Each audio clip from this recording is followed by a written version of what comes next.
Nicola, with state aid restrictions being waived and huge support programs being brought, many of them by agencies, how does this affect how you look at them from a ratings perspective? Yeah, thank you, Louis. It may be a little bit counterintuitive, but in our view, there is no change really in the way we look at agencies and their relationship with sovereigns, including in their risk profile. It's because we were expecting that they play the role they are playing now, meaning that in our methodologies, we consider them as part of the state apparatus.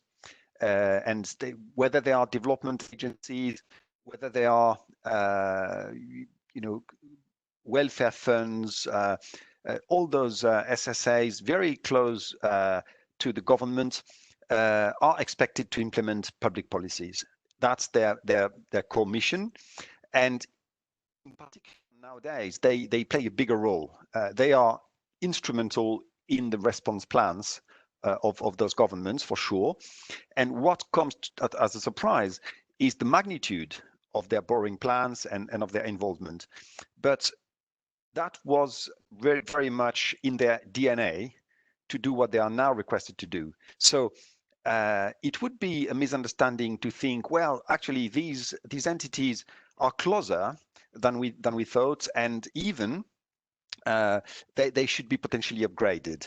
The reason why, for example, for those, and you mentioned state aid, for those which were in the past to some extent constrained by their involvement in competitive sectors, and for which in some scenarios we could have feared that the bailouts would have been not allowed by the EU Commission. So for those which now may receive funding, and I'm thinking of the major railways companies in Europe, for example, they will receive funds very likely, but it is in special circumstances. So that is a special period, and there is a special treatment.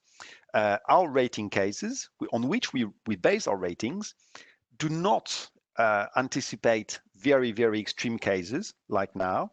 And as a result, we should not upgrade the credits when mitigants to special conditions happen. So I hope that answers your question. No change. Agencies tend to be equalized to the government in many cases, so it doesn't change anything. But for those which were not, no change. I see. Okay. And how involved has the various sub-sovereign members of the SSA sector been in the various national responses? What are the similarities and the differences? Right. It's indeed a key question because, first, not all the countries have responded with the same magnitude. It depends on many things, in particular, the impact of the pandemic on their economies. But even for countries which had more or less the same exposure to the pandemic, let's say France and Italy, the responses were different because of national traditions, because of economic strengths, perhaps as well.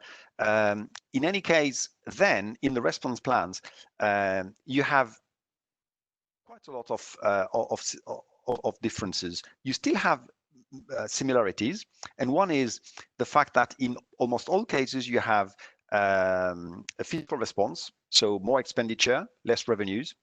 Then you have deferrals, notably on taxes. So that may or may not have a fiscal impact in the end. It's more kind of working capital facility.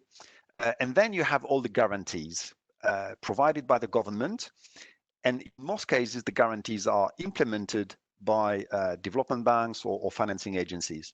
So depending on how the country was set up, you have different players involved.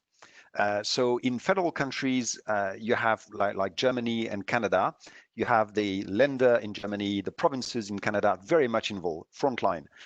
which is not so much the case in unitary countries like France, for example, or Italy to a lower degree. Then the agencies are very much on the front line in countries where they belong to the state response. For example, France, with all the agencies involved, from CADES and UNEDIC down to Caisse des Dépôts and EPIC, BPI France, they all play a role, right? And then you have in Germany the big development banks, KfW, Rentenbank, and so on. They also play a big role. And Spain and Italy, very much similar. Netherlands, Finland, everyone has a different degree, but to a large extent, they involve their agencies in deploying the aid. So that, in our view, the lesson is